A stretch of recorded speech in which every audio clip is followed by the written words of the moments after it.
Alright, so I'm missing one of these legs on this thing, and when you go to put it down it always tips, so I hate that.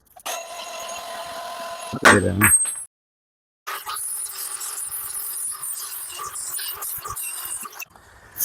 I have really good luck with these flap dips.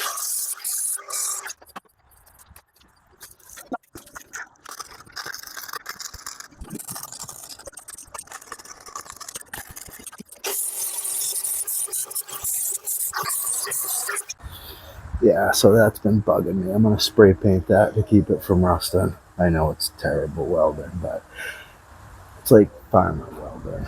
It'll hold, and it'll keep this thing from tipping on one side, which is what I want. Coat of rust reformer, and that's ready to go.